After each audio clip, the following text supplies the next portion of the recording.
C'est ça.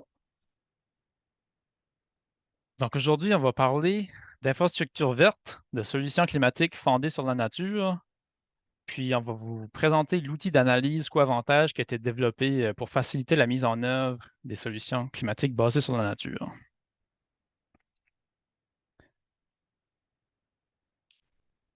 Donc on va commencer par faire la reconnaissance du territoire. On voudrait juste reconnaître que le travail se déroule sur le territoire non cédé des peuples autochtones Mi'kmaq, Wolastoqey et Passamaquoddy. Puis donc, comme je disais, le projet d'aujourd'hui, c'est un projet qui a été chapeauté par le réseau environnemental de Nouveau-Brunswick. Donc, c'est un projet qui, qui a commencé il y a plusieurs années. Euh, le réseau environnemental, en passant, c'est un réseau qui regroupe plus de 110 organisations à but non lucratif qui travaillent en environnement au Nouveau-Brunswick. L'objectif du réseau, c'est d'agir comme le catalyseur, puis de regrouper tous ces organismes-là ensemble, puis de faire partager l'information entre eux. C'est eux qui chapeautaient le projet. Il y a eu beaucoup de partenaires aussi, dont Nature Nouveau-Brunswick, Climat Atlantique, Infrastructure Canada, euh, le Secrétariat au changement climatique du Nouveau-Brunswick, l'Union des municipalités du Nouveau-Brunswick, puis l'Association francophone des municipalités du Nouveau-Brunswick. C'est un projet qui a été financé en partie par le Fonds de fiducie pour l'environnement du Nouveau-Brunswick, puis aussi par Infrastructure Canada. Donc, qu'est-ce que le projet impliquait? C'était un projet qui a débuté comme quelques années comme passées, comme je disais, puis ça a commencé par des sessions d'engagement dans les différentes communautés. Ces communautés-là, on allait parler d'infrastructures vertes, puis il y a toujours quand on parlait de ça, il y a toujours quelque chose qui ressortait, c'était les gens ne savaient pas trop comment ça coûtait, puis c'était comme un peu vague là, surtout pour les municipalités qui voulaient enclencher des projets d'infrastructures vertes. Donc, le RNB a travaillé sur le développement d'une analyse coût-avantage, un outil d'analyse coût-avantage qui permettrait à tous ceux qui se posent des questions sur les projets d'infrastructure verte, donc comment ça coûte. euh, donc, l'outil sert un peu à répondre à ces questions-là. Mais entre-temps, ils ont fait des sondages d'opinion publique, puis pour essayer d'améliorer tout ça. Puis je vais vous introduire à quelque chose qui s'appelle Poll Everywhere. Donc, je vous invite à cliquer sur le lien qui va se retrouver dans le chat. Super.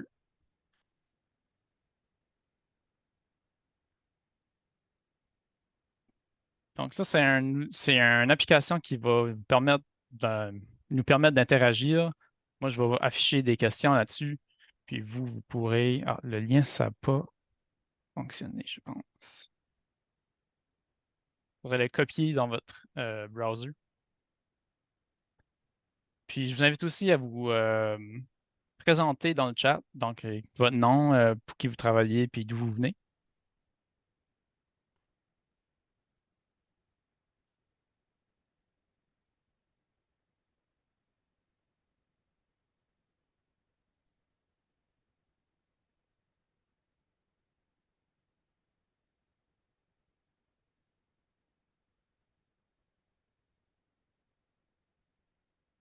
Bon, on va continuer. Donc, les solutions climatiques fondées sur la nature, c'est quoi?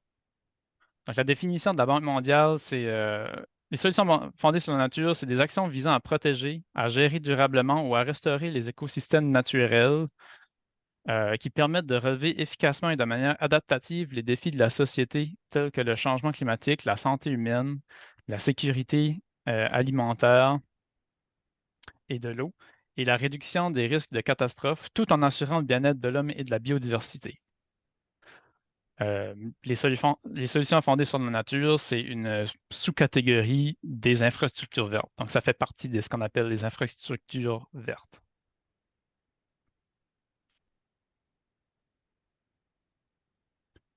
Ce sont des infrastructures qui peuvent fournir de nombreux avantages et souvent venir remplacer ce qu'on appelle les infrastructures grises. Donc, les infrastructures grises, ou aussi appelées infrastructures conventionnelles, sont par exemple les digues, les barrages, les ponceaux, des tuyaux, tout ce qui est fait de souvent du ciment, des matériels transformés par l'homme.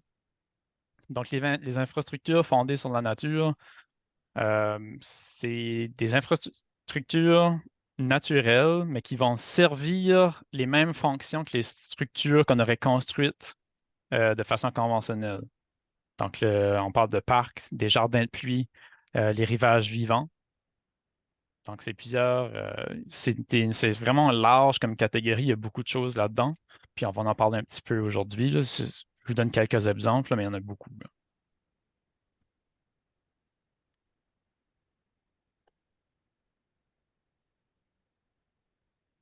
Donc, comme je disais, c'est une alternative aux infrastructures grises, mais il y a aussi beaucoup d'avantages économiques. Euh, les coûts sont en moyenne euh, 51% moins élevés pour les structures basées sur la nature que pour les structures conventionnelles. Puis il y a aussi des avantages non monétaires qui viennent avec ça, puis des avantages qu'on appelle des co-bénéfices. Donc, c'est des avantages qui ne viennent pas répondre à la question primaire du pourquoi on les a bâtis, mais c'est comme des avantages secondaires qui rapportent aussi des bénéfices. Puis c'est aussi souvent des infrastructures qui requièrent moins d'entretien à long terme. Donc, c'est des coûts de moins aussi, là. Ici, on a un graphique qui fait le lien entre différents termes dans l'univers des infrastructures vertes. Donc, c'est en anglais, malheureusement, mais je vais vous l'expliquer un peu. À gauche, on a les biens naturels. Donc, c'est tout ce qui est de la nature, les sols, les forêts, les arbres, les cours d'eau, les lacs. Donc, ça, c'est des biens naturels, hein. C'est pas nous autres qui les avons bâtis, puis c'était déjà là. Puis tous eux, ils ont des fonctions puis des bénéfices qui peuvent être. On peut même les chiffrer. Donc, on peut chiffrer qu'est-ce qu'un arbre rend comme bénéfice monétairement, hein, pour les humains. On a les biens améliorés. Donc, là, une section hybride. Donc là, c'est quand même des choses naturelles, mais on les a modifiées pour qu'ils viennent servir des besoins humains. Donc, des jardins de pluie, des, euh, des gazons qui sont plantés de façon à avoir c'est manicured lawn, c'est par exemple des fleurs, si on veut attirer des pollinisateurs, donc on plante certaines fleurs. Donc c'est naturel, mais c'est nous qui les avons plantées pour avoir les effets bénéfiques de la nature. Puis ensuite de ça, on a de l'autre côté du spectre, que les infrastructures grises ou les infrastructures, les biens ingénierie, engineer assets, donc les biens ingénierie. Donc là, on a les gros citernes, du pavé, d'asphalte, euh, des tuyaux. Donc, toutes des choses faites par l'homme.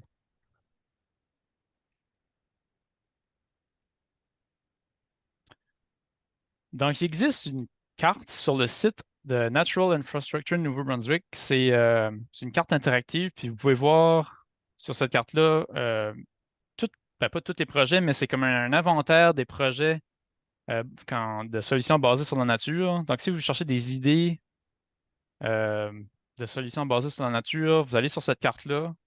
Vous pouvez vous promener dans travers les provinces, puis tous les projets qui ont été placés dans la banque de données, ils vont s'afficher. Donc, vous pouvez voir où ils sont faits, où ils ont été faits, quelle année, par qui, c'est quoi le projet. Donc, ça peut vous donner des idées de projets qui peuvent être faits dans cette catégorie d'infrastructure-là.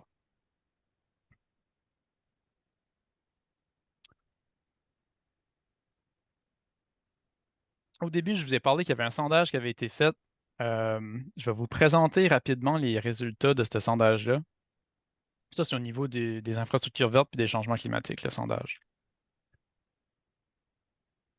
Donc, au niveau des impacts sur la collectivité, euh, dans la sphère des changements climatiques, donc c'est quoi les impacts que les gens ont remarqués les changements climatiques apportaient chez eux, c'est surtout une augmentation des aliments, des températures hivernales plus chaudes, des vents plus forts que la normale, des tempêtes plus fréquentes et plus graves, une réduction de la disponibilité de la nourriture, des vagues de chaleur, inondations, érosion, des ouragans, la sécheresse. C'est toutes des choses qu'on connaît puis qu'on s'aperçoit. On n'est pas les seuls. Il y a beaucoup de monde tu sais, là, tu vois la fréquence de oui, là, c'est pas mal une grosse proportion. Euh, Préparation aux effets au changement climatique. Donc, sur une échelle de 1 à 10, les répondants devaient noter euh, comment vous pensez, de votre côté de personnel, comment vous évaluez que vous êtes prêt à faire face au changement climatique. Juste 22% avaient répondu qu'ils étaient vraiment bien préparés. Dans le milieu, on a 47% qui sont moyennement préparés, puis 28% qui n'est pas vraiment prêt à faire face au changement climatique. Puis il y avait des questions au niveau de la province, du gouvernement provincial. On a seulement 12% qui pensaient que le gouvernement provincial est prêt à faire face au changement climatique. 43% qui est dans la boîte du milieu, 35% dans la boîte du bas. Puis au niveau du gouvernement local, ça se rapproche aussi, là, c'est 12, 40, puis 35%, avec beaucoup plus grosse proportion d'incertains. Donc, au niveau du choix de solution, la question qui avait été posée aux répondants, c'était si vous avez le choix entre une solution qui prend du temps à être mise en place, comme c'est souvent le cas avec des solutions basées sur la nature, c'est des infrastructures qui prennent quelques années à agir. Euh, ou l'autre choix, c'était une infrastructure conventionnelle qui est efficace tout de suite. Donc, j'essaie de placer ça plus facile à voir, là. C'est qu'une infrastructure conventionnelle, quand on va bâtir un mur de béton, ben, le mur de béton, un coup que la construction est finie, il agit tout de suite. Si c'était pour l'érosion, il va bloquer l'érosion. Si c'était pour retenir de l'eau, comme un réservoir, c'est efficace tout de suite. Tandis que les solutions climatiques basées sur la nature, c'est euh, il faut travailler la nature, puis la nature elle prend souvent un petit peu de temps avant de se mettre en place, créer un écosystème, puis être solide. Donc, si on voulait arrêter l'érosion avec un littoral vivant, ben, un coup que les travaux vont être terminés, le littoral vivant va pas tout à fait être prêt à agir. Il faut que les plantes aient le temps de pousser, qu'il y ait un écosystème qui se met en place. Donc, ça peut prendre plusieurs années avant d'être 100% efficace. Donc, le sondage, c'était si vous avez le choix de quelque chose qui prend du temps, mais qui est efficace à long terme, comme une solution fondée sur la nature, ou quelque chose qui est tout de suite, qui va être efficace tout de suite, mais qui pourrait demander de l'entretien ou se détruire dans quelques années. euh, C'était ça le sondage. Donc, on voit qu'il y a quand même un gros pourcentage de gens qui étaient prêts à privilégier les solutions plus longues à mettre en œuvre, mais qui sont meilleures pour l'environnement puis plus efficaces à long terme. Donc, les solutions fondées sur la nature. Donc, il y a de l'engouement vers ces solutions-là. Puis, ils ont beaucoup de bénéfices. Puis ça, c'est les bénéfices. Le sondage qui est à l'écran tout de suite, c'est les bénéfices que les gens qui ont vus après avoir installé des infrastructures vertes. Donc, il y a une amélioration générale de la santé physique, mentale, puis du bien-être, une amélioration de la qualité de l'eau, de l'air, augmentation des possibilités économiques comme les emplois, réduction des gaz à effet de serre, euh, augmentation des espaces verts. euh, il y a beaucoup de moindres coûts pour la construction, euh, des délais plus courts pour les construire aussi. Donc, il y a beaucoup d'avantages qui viennent avec ça. Donc, aujourd'hui, ce que je vous présente, moi, c'est le cadre euh, des coûts-bénéfices. Donc, l'outil d'analyse coût-avantage développé par le RNB. Donc, l'objectif de cet outil-là, c'est de démontrer, euh, c'est d'aider plutôt les décideurs, les ingénieurs, les organismes à but non lucratif qui travaillent en environnement, euh, les aider à monter des projets, euh, de solutions fondées sur la nature. Donc, pour aller plus en détail, là, c'est un outil qui a une assez grande portée. Donc, ça peut toucher à la fois des bassins de gestion d'eau pluviale ou des projets de restauration de la côte. Euh, puis, c'est pas un outil qui peut être utilisé en deux claquements de doigts. Il faut déjà avoir une idée de ce qu'on veut faire. Il faut savoir poser quelques questions avant d'utiliser. Donc, surtout à savoir c'est quoi le problème qu'on veut régler. Puis, il faut déjà aussi avoir pensé un peu à des solutions différentes à notre problème. Donc, il y a un petit peu de recherche à faire avant de l'utiliser, mais l'outil permet de mettre des chiffres aux solutions. C'est ça l'avantage de l'outil.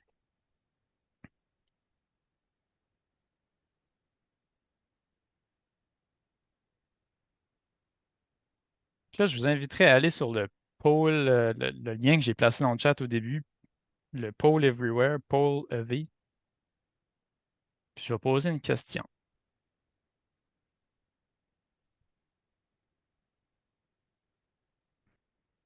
Donc, la question, c'est quels sont les défis liés au changement climatique dans votre communauté?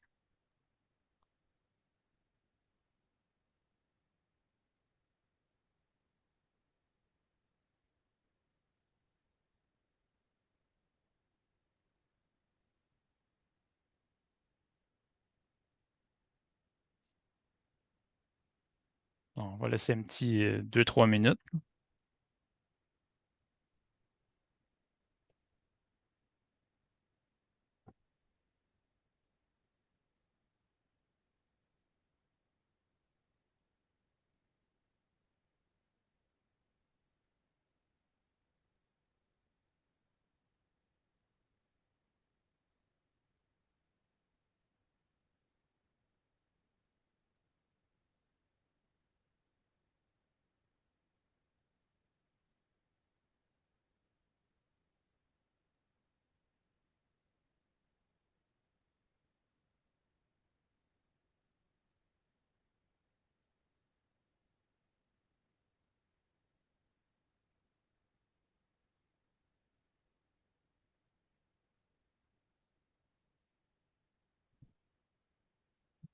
Pas mal tout le monde a répondu. Je vais vous partager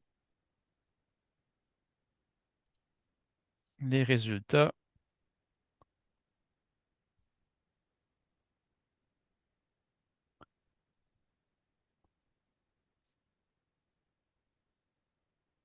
Donc là, le site web, il a comme eu de la misère avec le français, je pense.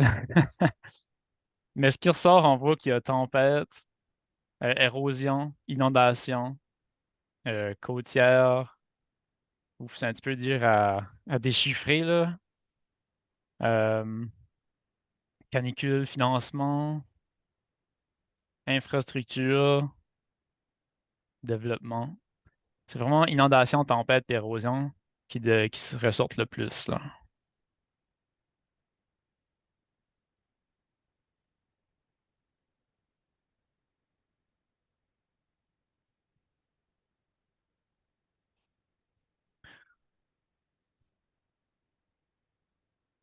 Donc, pour tous ceux qui ont pour tout ce qui est ressorti là-dedans, canicule, dégel, même les feux de forêt, euh, l'outil d'analyse coavantage pourrait vous aider à chiffrer les solutions fondées sur la nature pour répondre à ces questions-là, répondre à ces défis-là. Bon. Donc, pour revenir au projet, euh, donc le RNB avait commencé par élaborer un cadre, donc l'outil, puis ils avaient fait des sessions tests pour tester l'outil dans 3 villes, dans Dieppe, euh, Fredericton, je pense, puis l'autre c'était Tentramort. Donc, ils ont pris le feedback des gens qui avaient testé, puis là, on est rendu à offrir des formations sur le cadre. Ensuite de ça, euh, il va y avoir aussi un soutien qui va être offert aux utilisateurs. Donc, s'il y a des municipalités ou des organismes qui veulent faire des projets de solutions fondées sur la nature, puis qui veulent utiliser l'outil, le RNB va être capable de les soutenir dans leur projet.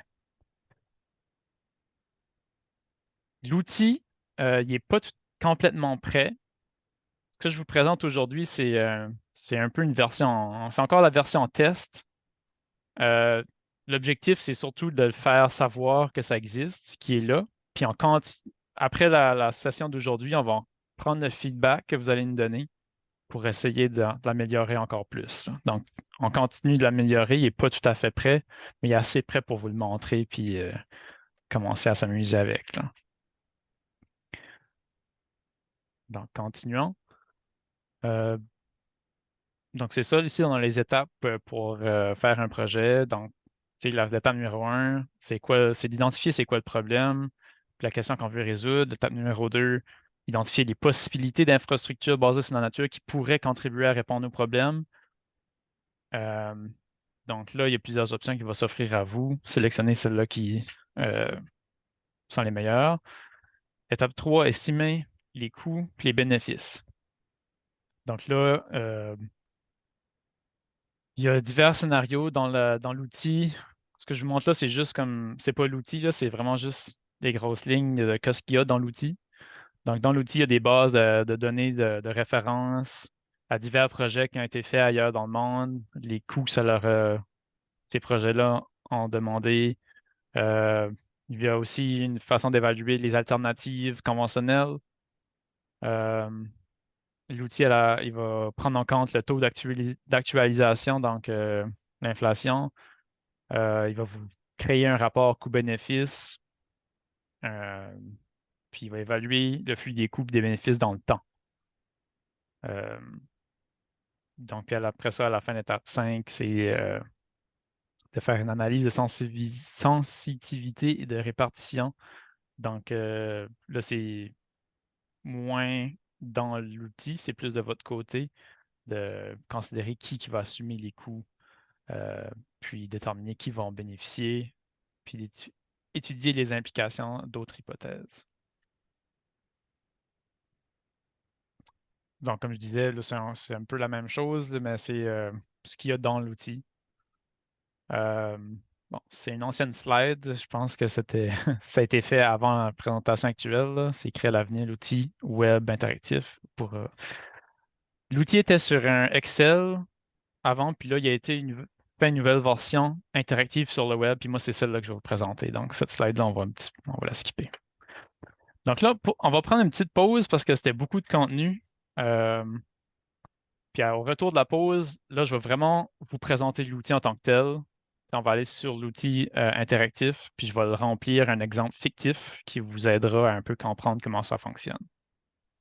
Donc, si on prend un petit 10 minutes de pause, puis on se retrouve à 2h35.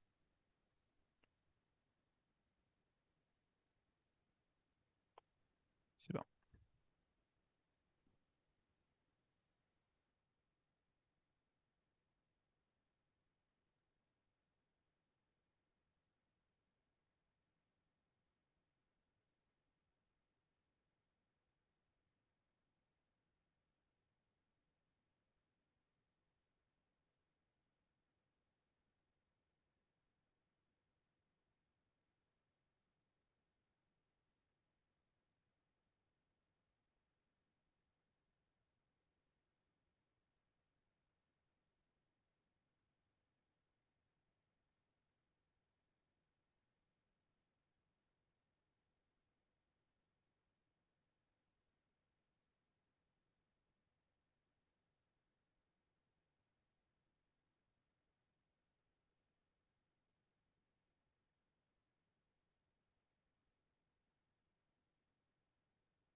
Donc, on va reprendre la session de formation si tout le monde est revenu. Je pense que oui.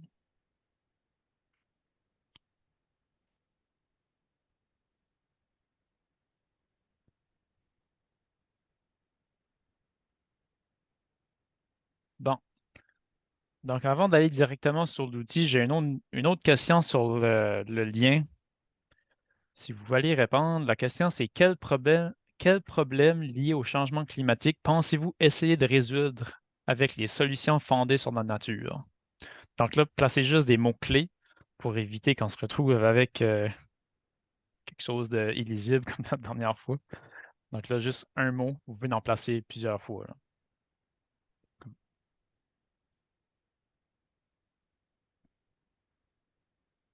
Donc ça fait partie de l'exercice de penser au problème et à la solution avant de se lancer sur l'outil. Donc, il faut déjà penser au problème puis aux solutions qu'on veut placer, là.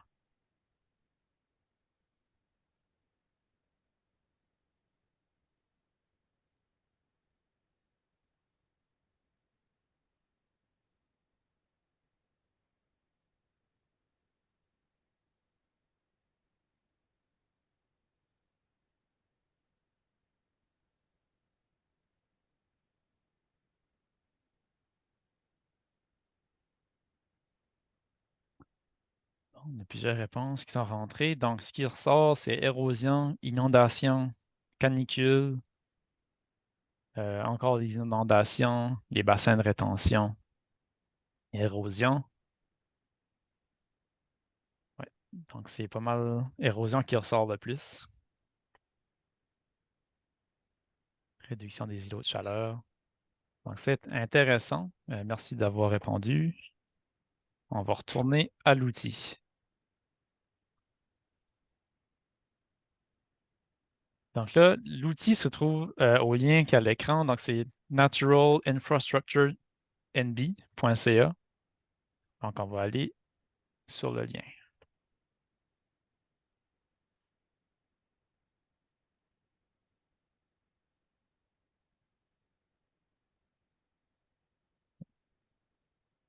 Donnez-moi 2 secondes.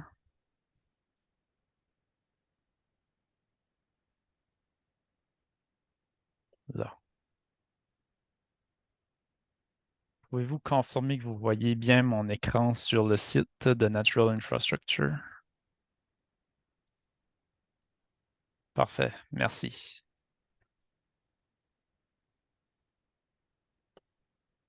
Donc, sur le site d'infrastructure naturelle, vous allez aller dans Ressources, Évaluation des coûts et des avantages des solutions climatiques.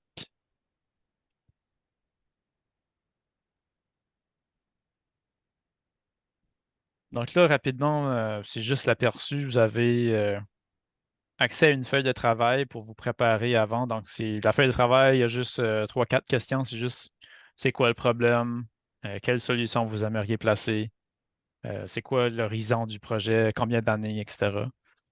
C'est juste des questions générales pour se préparer. Il y a aussi, vous pouvez télécharger directement la base de données sur laquelle l'outil est fondé. Donc, c'est une base de données assez grande, là. C'est plus de 500 exemples de projets de solutions fondées sur la nature. Donc, si vous voulez aller puis dérouler la liste des projets, vous pouvez télécharger cette base de données-là, mais ce n'est pas nécessaire. Y avait-il une question ou c'était juste un... J'ai entendu quelqu'un? Non? OK. Bon, on continue. Donc, on va sur Démarrer.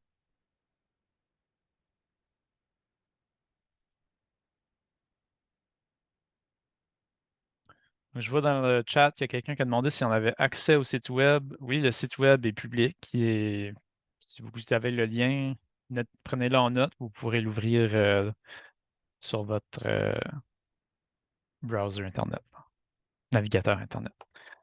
Donc, un coup qu'on démarre, euh, le site web, il se souvient des projets que vous avez faits sur votre ordinateur. Donc, il n'y a pas de compte à avoir sur le site web. Ça va vraiment par rapport à votre ordinateur. Si vous changez d'ordinateur, vous n'aurez plus accès à vos projets. Donc, moi, j'en ai deux sur l'ordinateur ici, puis je peux retourner sur le même projet, là. Par exemple, il y a quelque chose que vous pouvez faire, c'est vous partager le lien. Donc, si je clique sur mon projet, exemple 1, le lien Internet de ce projet-là, je peux le copier puis l'envoyer à mes collègues ou le copier puis me le renvoyer pour que je peux l'ouvrir sur un autre ordinateur. Ça fonctionne vraiment à partir du lien. Donc, il n'y a pas de compte ou rien, là. C'est vraiment ça. Donc, quand vous ouvrez un projet, je vais faire une nouvelle évaluation.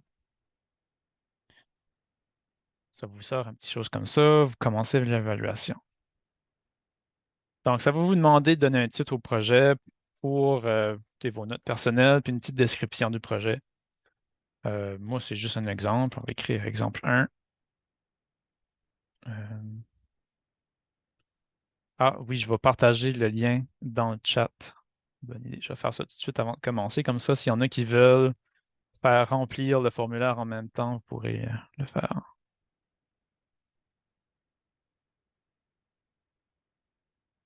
Donc, le lien est dans le chat. Cette fois-ci, vous pourrez cliquer plutôt que le prendre en note sur le PowerPoint. C'est vrai que c'est mieux. Bon.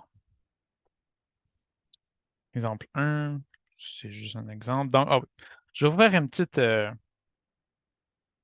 description de l'exemple qu'on veut utiliser. Donc, je ne vais pas tout l'écrire parce que c'est un peu long. Donc, c'est un projet, c'est comme s'il y aurait l'exemple fictif qu'on veut utiliser, c'est il y a une municipalité qui est située en aval d'un bassin versant. Puis, avec les changements climatiques, il y a de plus en plus de pluies fortes. Il y a eu aussi du déboisement euh, en amont sur la rivière, sur le bassin versant. Donc, ça crée des problèmes d'inondation quand il pleut trop. Euh, dans les solutions qui peuvent être faites par la municipalité, il y a la construction d'un mur de rétention d'eau euh, en pierre, donc tout le long du bassin versant sur une section de 3 hectares. Donc ça serait un projet d'envergure assez importante.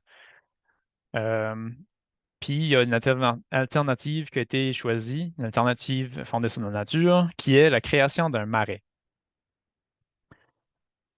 Donc le marais, c'est la solution qu'on choisit. Donc on va juste le projet marais, on va juste écrire ça. Puis le marais, c'est que dans le fond, avant de rentrer dans le vif du sujet, le marais, tu sais, c'est un endroit où les eaux sont surtout stagnantes. Donc, ça servirait à ralentir l'eau avant qu'elle se rende dans le bassin versant.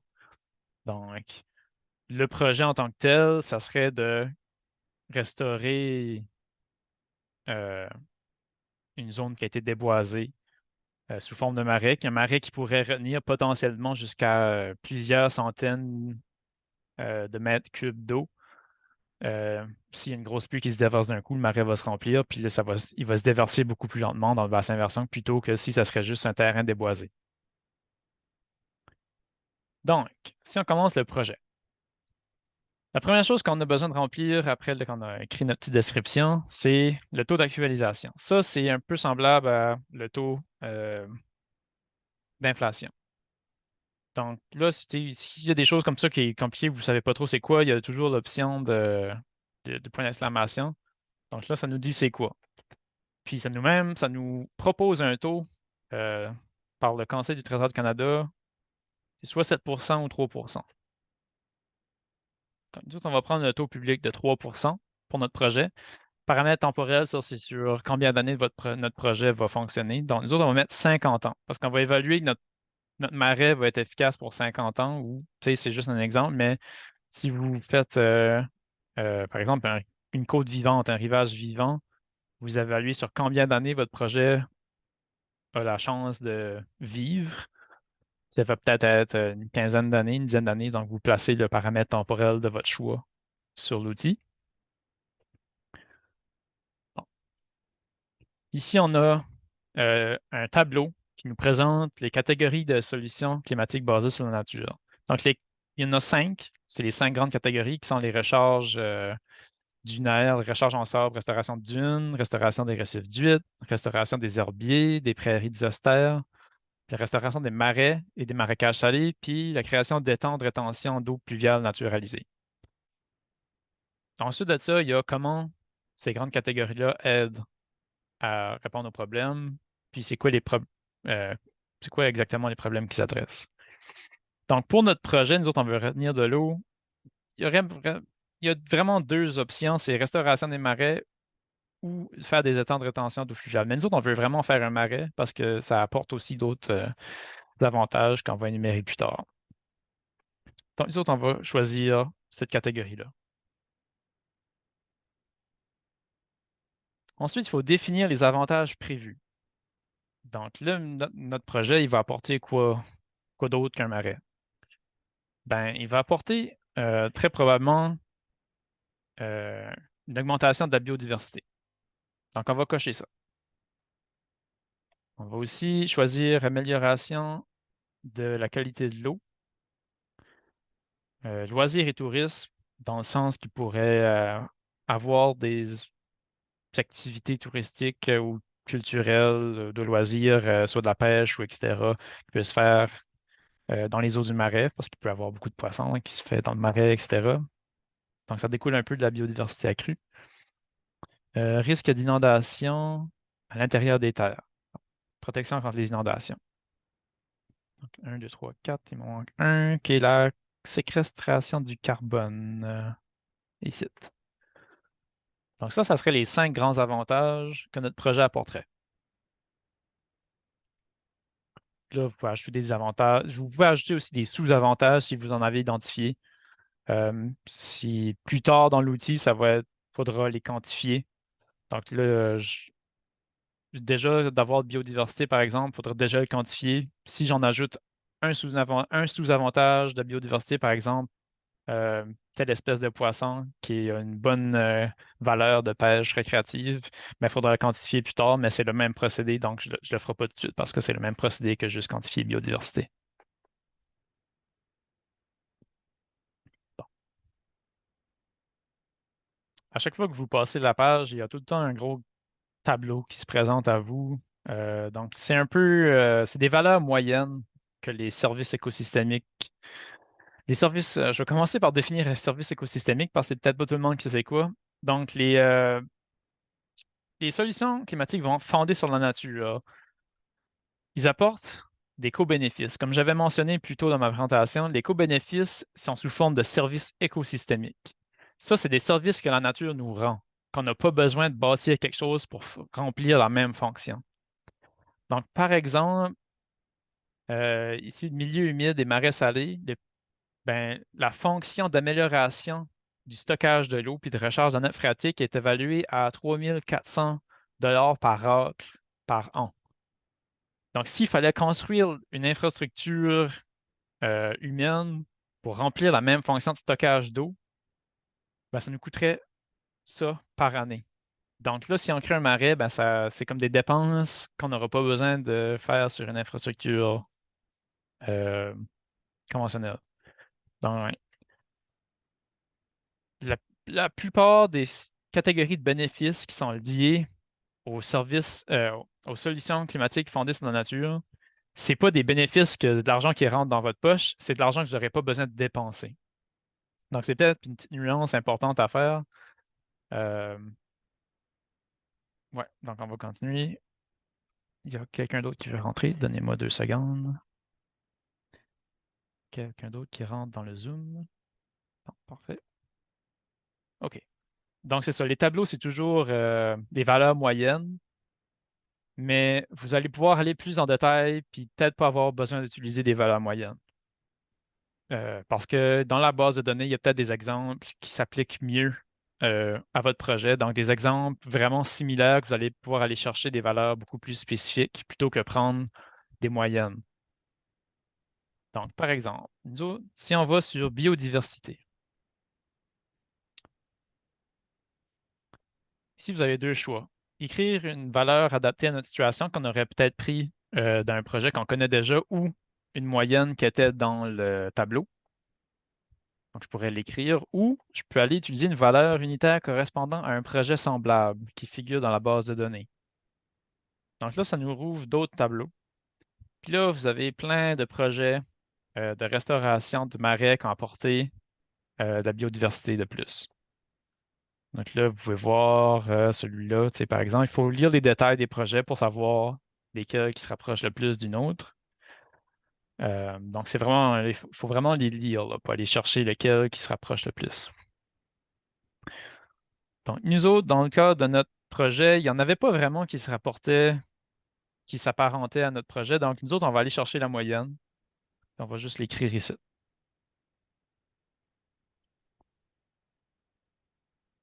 Bon, raison, ben, c'est la moyenne.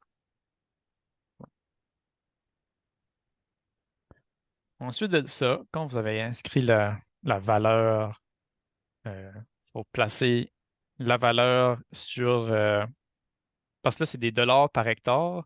Donc là, il faut écrire le nombre d'hectares.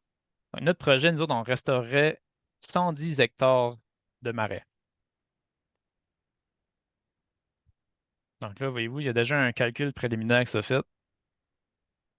Puis là, on va écrire euh, l'hypothèse d'intervalle. Donc, ça, c'est quoi? C'est 1 an. Donc, si on veut savoir par année, oui, c'est ça. Si on aurait, par exemple, choisi un projet qui était calculé sur 5 ans, ben, on aurait pu écrire 5 ans, mais nous, autres, notre projet, notre valeur moyenne, c'est par année. Donc, on écrit 1 an. À partir de quelle année cet avantage commencerait-il à se faire sentir? Donc là, dans le cas de notre exemple, on va placer 10 ans. Donc, on estime qu'il va y avoir 5 ans de construction à notre marais. Puis ça va prendre un autre 5 ans avant d'avoir les avantages du marais. Donc là, il faut que les plantes poussent, il faut qu'il y ait un écosystème qui se met en place, des poissons qui viennent, des oiseaux. Donc, on va estimer que ça sera juste à partir de la 10e année du projet qu'on va avoir des bénéfices.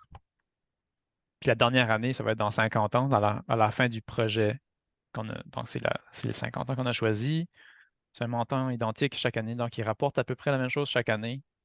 Mais vous pouvez choisir d'autres choses aussi, là. Par exemple, si ça serait pour,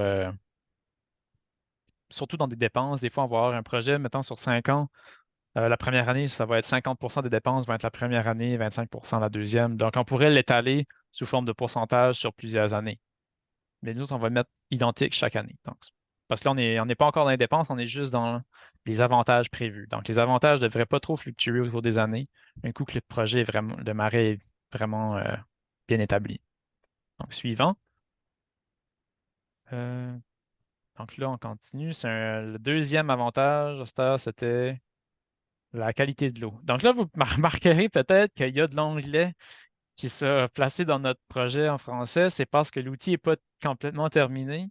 Ça serait censé être tout en français, mais des fois, ça se mélange, puis on ne sait pas pourquoi. Donc, le RNB va continuer à travailler là-dessus. Mais pour l'instant, faut faire avec, là.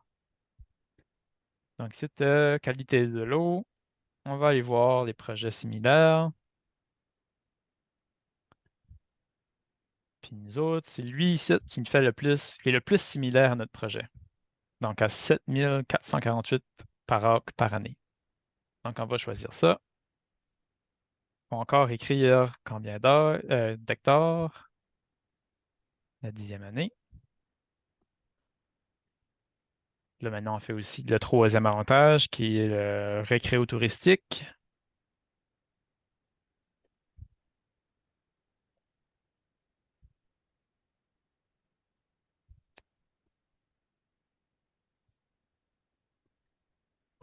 Là, il n'y a pas celui-là que je voulais. On va placer une moyenne. 54 000. Là, la valeur. Ah, les unités ne sont pas placées. Il faut mettre hectare. Commence dans 10 ans. Prochaine. Là, la protection contre les inondations. On va retourner voir dans les tableaux. Il y a une option que je n'ai pas parlé ici. On peut limiter le nombre de projets. Tu sais, à la place d'avoir ben là, il n'y en a pas beaucoup, là, mais des fois, vous pourrez en avoir une trentaine qui va s'afficher, puis c'est peut-être difficile de tout lire ça. Donc, en cliquant sur là, il va prendre les valeurs les plus raisonnables sur le marché. Donc, il va enlever comme les extrêmes, là, les moins chers, puis les plus chers. Puis il va plus aller dans les moyennes, mais au moins, vous pouvez vraiment choisir un projet qui vous ressemble. Même si c'est des moyennes, vous pouvez quand même choisir le projet qui est le plus semblable, comparativement à aller regarder sur le tableau de moyenne en haut. Donc, pour celui-ci, on va choisir celui-là. Puis, tu sais, pour déterminer lequel qui est le plus semblable, ben, quand ce qu'on lit, ça prend pas de temps à savoir. Là, on regarde ici, ça, c'est un projet qui a été fait sur la restauration de zones humides puis de marais salants. Bon, restauration de zones humides, c'est ça qu'on veut. En Saskatchewan, au Canada. Donc, c'est au Canada. Moi, je suis au Canada. Ça fait mon affaire. Tu sais, par exemple, celui-là, il est aux États-Unis, donc c'est un peu plus loin. Les coûts sont peut-être pas pareils. Les écosystèmes sont peut-être différents. Donc, c'est pour ça, là, en lisant, on s'aperçoit qu'on élimine ceux-là qui nous sont peut-être moins semblables à notre projet. On va continuer. Castration du carbone. Prendre celui-là.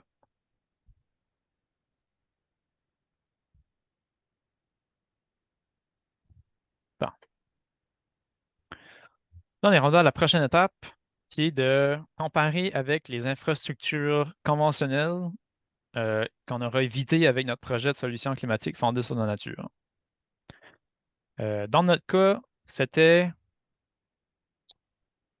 du revêtement. Donc, on voulait faire un genre de revêtement en pierre sur les berges de notre rivière pour éviter que le bassin versant refoule tout dans la rivière en même temps. Donc, revêtement, on peut mettre des notes sur exactement c'est quoi. Moi, c'est un revêtement de pierre. On peut en ajouter d'autres s'il y en a d'autres aussi. Donc là, c'est la même chose. On peut aller voir des projets similaires sur le revêtement. Donc, comment ça coûtait faire des projets comme ça. Euh, Là, il y a beaucoup d'exemples dans cette catégorie-là. Nous autres, on va choisir celui-là. Puis là, il faut faire attention aussi quand on regarde les projets. Ils n'ont pas toutes les mêmes unités de mesure. On voit qu'il y en a un ici, c'est 6 000 $ par mètre. Mais nous autres, on a notre projet il est par hectare. Donc, il faut faire attention quand on choisit les projets. Sinon, ça va tout chambouler notre étude.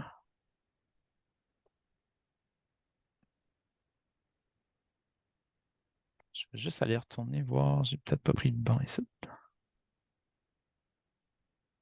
Voyez-vous, là, il y en a beaucoup moins qui s'affichent quand je place limiter le nombre de projets. Puis il y a une grosse différence de chiffres, mais c'est parce que ceux-là sont en mètres, puis lui en hectares. Donc là, c'est pas les mêmes unités. Donc ça peut paraître un peu des grands extrêmes, là. Faut vraiment regarder.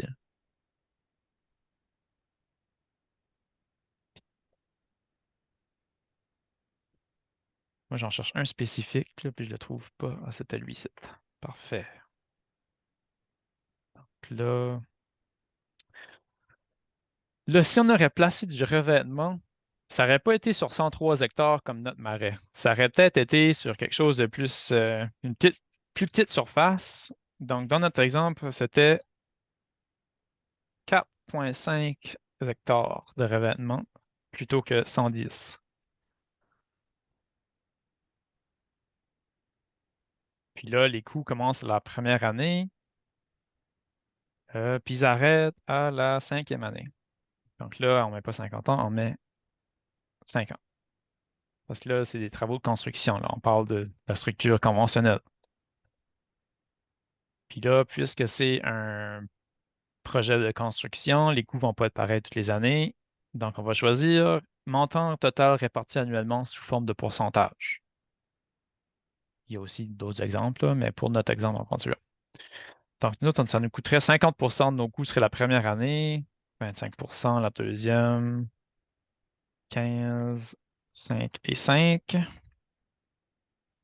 Donc, la valeur nette totale de notre événement, c'est de presque 3 millions.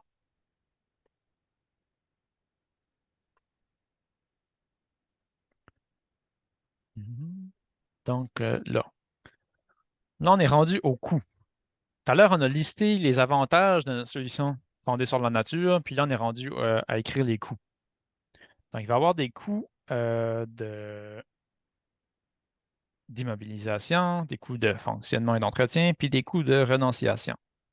Ça, vous pouvez tout à prendre ça dans le tableau qui est en haut.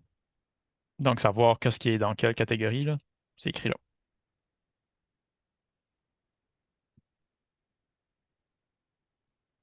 Donc, coût d'immobilisation. Euh, Là, vous pouvez écrire plus de détails comme vous voulez. Vous pouvez, tu sais, si j'ai coût de fonctionnement et d'entretien, ben, c'est une catégorie assez large. On peut aller puis ajouter plus de détails, comme par exemple les coûts d'admin ou les coûts de gestion. Tu sais, on peut tout séparer comme qu'on veut, là. On peut en ajouter 50 si on veut des différentes catégories vraiment plus spécifiques. J'en mettrai pas trop parce que le plus j'en mets, le plus que ça me fait en remplir pour l'exemple. On a des exemples aussi pour les coûts. Donc, dans le tableau, encore là, on a des moyennes. C'est par exemple, dans la catégorie milieu humide, marais salé, ben, d'habitude, ça varie entre 518 et 47 et 7359 à l'acre. C'est un grand gap, mais on va aller choisir encore là dans des études, puis choisir celui qui se reflète le mieux à notre projet. Le CAPEX, là, c'est une traduction anglaise encore. Ça devrait être réglé, mais que tout est en français.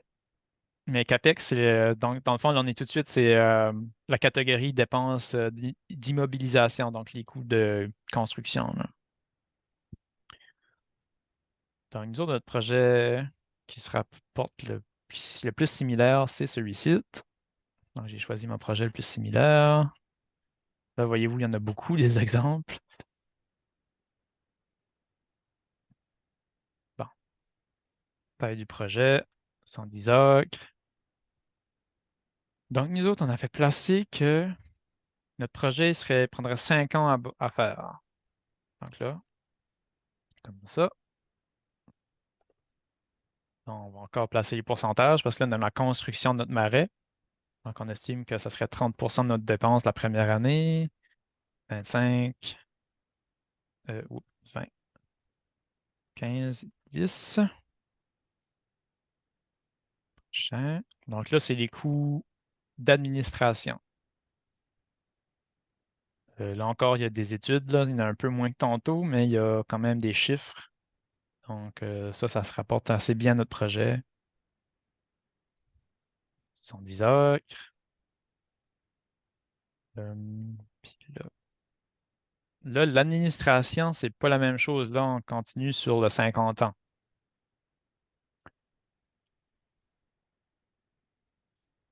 Ça, on va le garder pour la durée totale de notre projet qui est de 50 ans. Là. On ne va pas juste le faire pour la construction parce qu'on estime qu'après, il va y avoir quand même une certaine gestion qui va être faite du marais, donc un suivi ou quelque chose.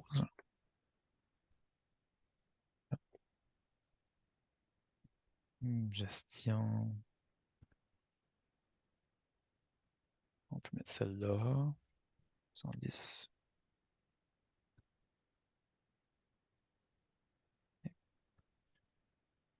Le opportunity cost, ça, c'est le coût de renonciation. C'est à la fin du projet.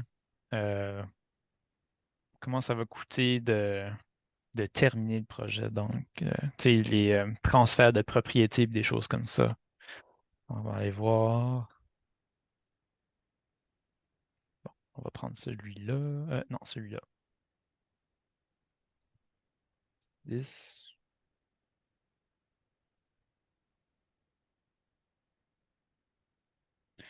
Donc là, on est rendu à la fin, puis on va soumettre l'évaluation.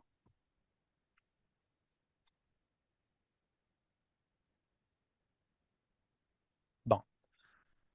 Donc, pour notre projet, ça, on a chiffré les avantages totaux à 145 millions de dollars, puis les coûts totaux à 27,9 millions, ce qui fait un ratio coût-bénéfice de 5,2. Et la valeur nette, c'est de 117 millions. Ça, c'est un exemple fictif. C'est pas un vrai projet, mais ça vous donne un exemple de comment ça fonctionne, puis c'est quoi que ça vous donne à la fin. Il y a aussi, on peut avoir un petit peu plus de résultats si on clique là. Donc là, on a un petit peu plus de détails. Là, on a vraiment la valeur écosystémique du marais, la valeur réelle évitée en coût d'infrastructure grise, le coût du projet, euh, au niveau de l'infrastructure, la solution basée sur la nature, puis les coûts totaux, valeur nette, etc. Ça donne pas beaucoup de détails à la fin, mais ça donne c'est des chiffres. C'est ça le but de l'outil, c'est d'avoir des chiffres, puis une comparaison entre le coût et les bénéfices. Donc là, c'est peut-être un peu exagéré. J'ai dû faire une erreur quelque part parce que les projets de solutions basées sur la nature, normalement, ça se tourne autour de 1,5 le ratio coût-bénéfice. 1,3, 1,35, 1,4, là, c'est vraiment dans les normales pour un projet comme ça. Puis pour avoir une meilleure idée de savoir, tu sais, là, moi je vois ça, je me dis peut-être que ça fait pas trop de bon sens.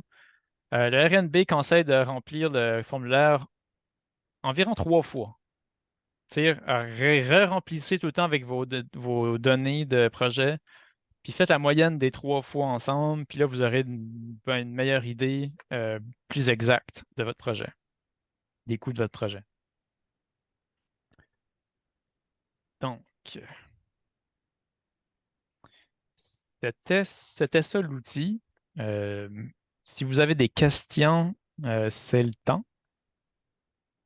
C'est le temps de vous les poser. Vous pouvez lever la main sur Zoom. Je vais arrêter le partage d'écran. Ou vous pouvez poser vos questions dans le chat aussi.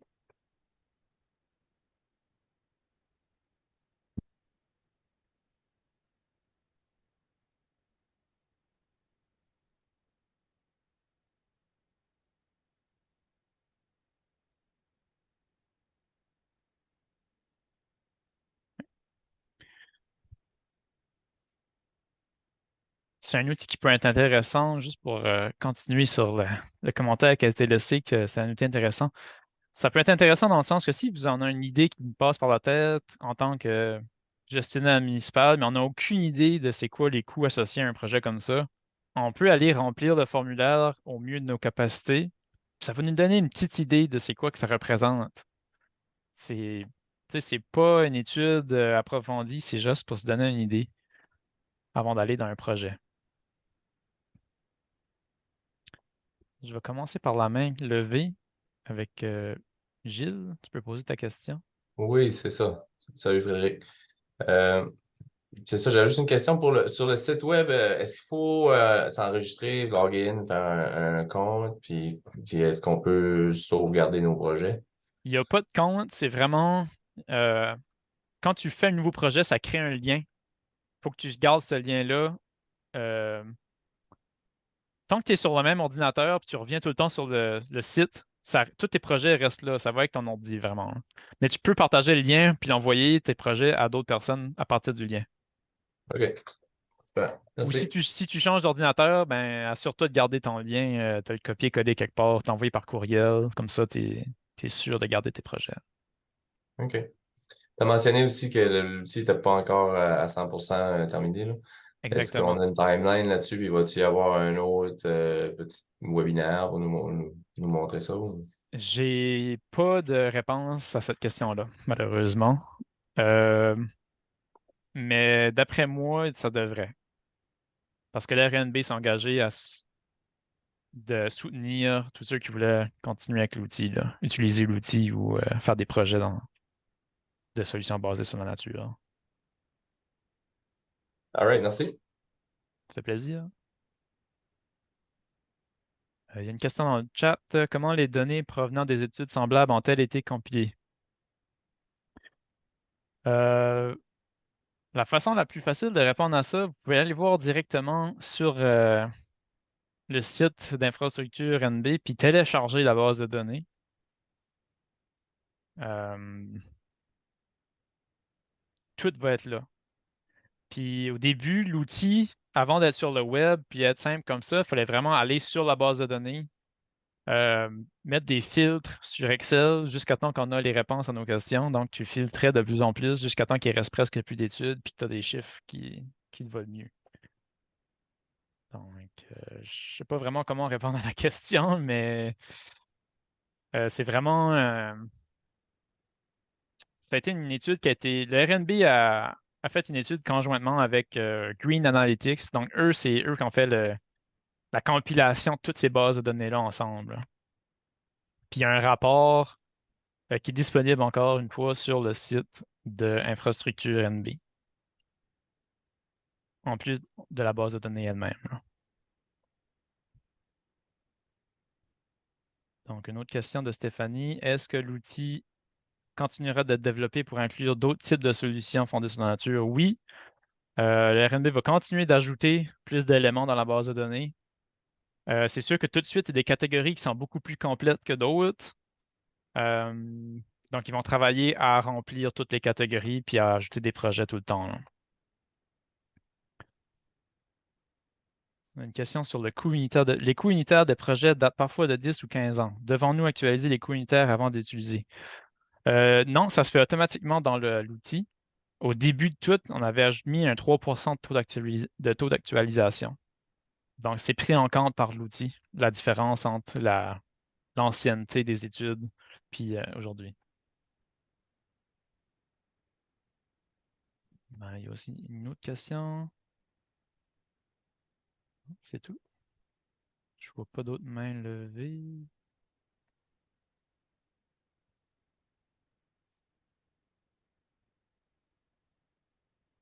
Ben, c'est parfait. S'il n'y a pas d'autres questions, c'est... vous êtes libérés.